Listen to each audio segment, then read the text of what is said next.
आज ही Doubtnut app download करें। Doubtnut पर होगा अब आपके सभी मैथ्स, केमिस्ट्री, फिजिक्स और बायोलॉजी डाउट्स का सफाया। बस अपने क्वेश्चन की फोटो खींचो, उसे क्रॉप करो और तुरंत वीडियो सोल्यूशन पाओ।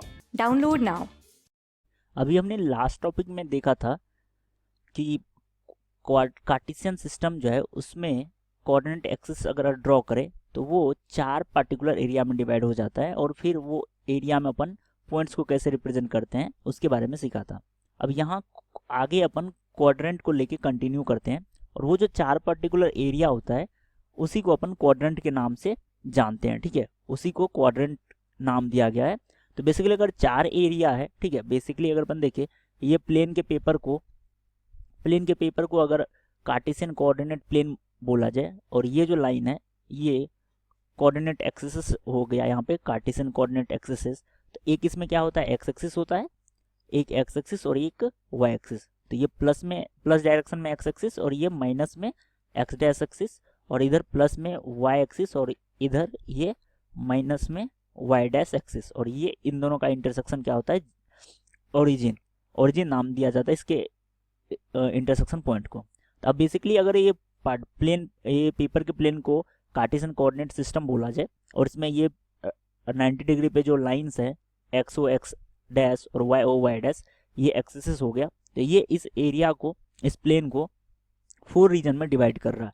अगर अपन देखें इस रीजन को रीजन 1 बोल दें, ठीक है, ये रीजन क्या है, रीजन 1 है और इसी रीजन को क्वाड्रेंट के नाम से भी क्वाड्रेंट का नाम दिया गया है तो डायरेक्ट इसको क्वाड्रेंट ही बोल देते हैं। तो ये क्या आ जाएगा अपने पास, ये आ जाएगा क्वाड्रेंट। ठीक है, तो स्टैंडर्ड कन्वेंशन के अकॉर्डिंग इसको क्वाड्रेंट 1 बोलते हैं। ठीक है, और कन्वेंशन है कि इसके लिए अपन क्वाड्रेंट 2 और इसको क्वाड्रेंट 3, ठीक है, ये क्वाड्रेंट 3 और इसको क्वाड्रेंट 4, ठीक है, तो ये क्वाड्रेंट 4 और इसको 1 2 3 4 को रोमन में लिखा जाता है। ठीक है, 1 2 3 4 को रोमन में लिखते हैं। ठीक है, तो ये क्वाड्रेंट 2 और ये क्वाड्रेंट 3 और ये क्वाड्रेंट 4।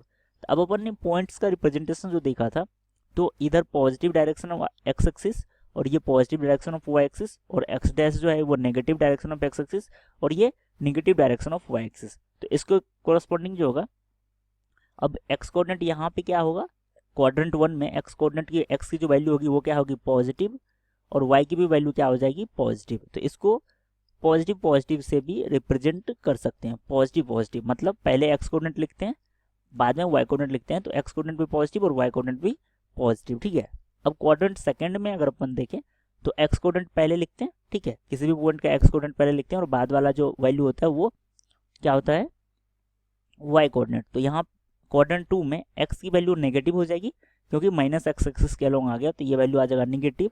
और वाई एक्सिस क्या है, अभी भी वाई एक्सिस की वैल्यू जो होगी वाई कोऑर्डिनेट जो होगा वो पॉजिटिव होगा। तो इसके लिए पॉइंट्स क्या आ जाएगा, minus comma plus. Third quadrant में देखें तो थर्ड क्वाड्रेंट यहाँ नेगेटिव एक्स एक्सिस के अलोंग वाले पॉइंट को रिप्रेजेंट करेगा और नेगेटिव वाई एक्सिस वाले पॉइंट को रिप्रेजेंट करेगा। तो ये आ जाएगा माइनस कॉमा माइनस। ठीक है, तो ये माइनस कॉमा माइनस पॉइंट को रिप्रेजेंट करेगा। और फोर्थ क्वाड्रेंट के लिए अगर एरिया में जो पॉइंट्स होगा उसके कोऑर्डिनेट्स होगा ये पॉजिटिव एक्स एक्सिस के अलोंग, तो एक्स एक्सिस पहले लिखते हैं तो इसको पॉजिटिव लिखेंगे और वाई एक्सिस बाद में, तो वाई एक्सिस यहाँ पे नेगेटिव होगा तो इसको अपन नेगेटिव लिखते हैं। इनडायरेक्टली यहाँ पे कंक्लूजन क्या आ रहा है कि पॉइंट्स के कोऑर्डिनेट्स देख के पॉइंट्स के बारे में बता सकते हैं कि पॉइंट जो है क्वाड्रेंट 1 में लाई करेगी, 2 में लाई करेगी, 3 में या 4 में, और दोनों में से कोई भी एक कोऑर्डिनेट अगर 0 हुआ तो वो कहाँ लाई करेगी, एक्सिस पर। ठीक है, तो अगर कोऑर्डिनेट्स कोई भी 0 है तो वो एक्सिस पर लाई करेगा। तो यहाँ पर अपन क्या लिख सकते हैं, क्वाड्रेंट 1। ठीक है, तो यहाँ से अपन लिख सकते हैं कि क्वाड्रेंट 1 के लिए, ठीक है, क्वाड्रेंट 1 के लिए क्या लिख सकते हैं, एक्स भी पॉजिटिव होगा, मतलब एक्स कोऑर्डिनेट भी पॉजिटिव और वाई कोऑर्डिनेट भी पॉजिटिव।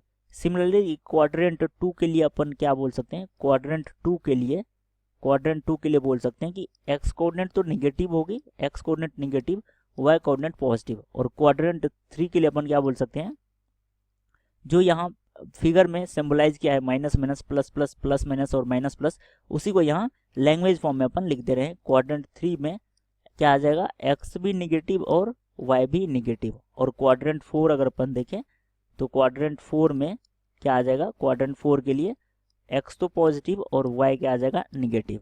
अब इस कॉन्सेप्ट को समझ के अपन कुछ एग्जांपल्स लेते हैं। ठीक है, इस कॉन्सेप्ट को यूज करके कुछ एग्जांपल्स लेते हैं, कुछ पॉइंट्स को यहाँ पे रिप्रेजेंट करते हैं। या फिर पॉइंट्स के लिए अपन कोऑर्डिनेट मेंशन करते हैं। तो पॉइंट ए है, इसके कोऑर्डिनेट्स क्या है यहाँ पे -4,2।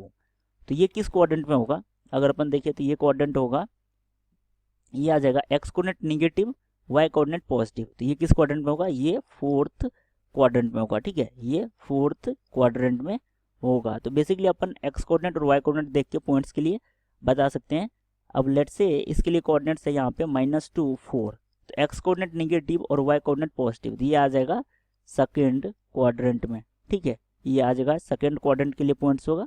और कोई पॉइंट लेट्स से सी है यहाँ पे जिसके कोऑर्डिनेट्स क्या है 3,5। तो एक्स भी पॉजिटिव, वाई भी पॉजिटिव, तो ये क्या आ जाएगा अपने पास?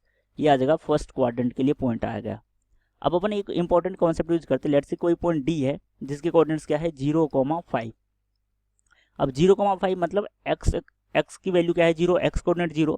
तो एक्स कोऑर्डिनेट 0 किस एक्सिस पे होगा? ये पॉइंट जो होगा ये एक्सिस पे आ जाएगा। और एक्स कोऑर्डिनेट अगर 0 है तो ये होगा किस पे?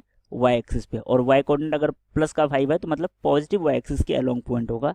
सिमिलरली ई लेट्स से अगर -6,0 है तो यहाँ पे y कोऑर्डिनेट 0 है तो ये होगा x एक्सिस पे, और x कोऑर्डिनेट अगर नेगेटिव में है तो ये होगा x एक्सिस पे होगा, बट नेगेटिव x एक्सिस के अलोंग होगा, ठीक है। तो ये पॉइंट्स के लिए पोजीशन हो गया, ठीक है। तो यहाँ तक अभी तक हमने सीखा कि कोऑर्डिनेट प्लेन क्या होता है, कोऑर्डिनेट एक्सिस क्या होता है, पॉइंट्स को कैसे रिप्रेजेंट करते हैं, और यहाँ पे अपन ने क्वाड्रेंट के बारे में हमने सीखा है, ठीक है। तो क्वाड्रेंट के बाद अब अपन आगे यहाँ पे कंटिन्यू करेंगे डिस्टेंस फार्मूला, ठीक है, डिस्टेंस फार्मूला और फिर डिस्टेंस फार्मूला का एप्लीकेशन। तो ये क्वाड्रेंट हो गया, पॉइंट का रिप्रेजेंटेशन हो गया, पॉइंट्स के लोकेशन के बारे में पता चल गया क्वाड्रेंट के हेल्प से, एक्सिस के हेल्प से। अब आगे डिस्टेंस फार्मूला नेक्स्ट वीडियो में अपन कंटिन्यू करेंगे, ठीक है। क्लास 6 से 12 से लेके नीट, IIT, JEE मेंस और एडवांस के लेवल तक 10 मिलियन से ज्यादा स्टूडेंट्स का भरोसा। आज ही डाउनलोड करें डाउटनेट ऐप या व्हाट्सएप कीजिए अपने डाउट्स 8400 400 400 पर।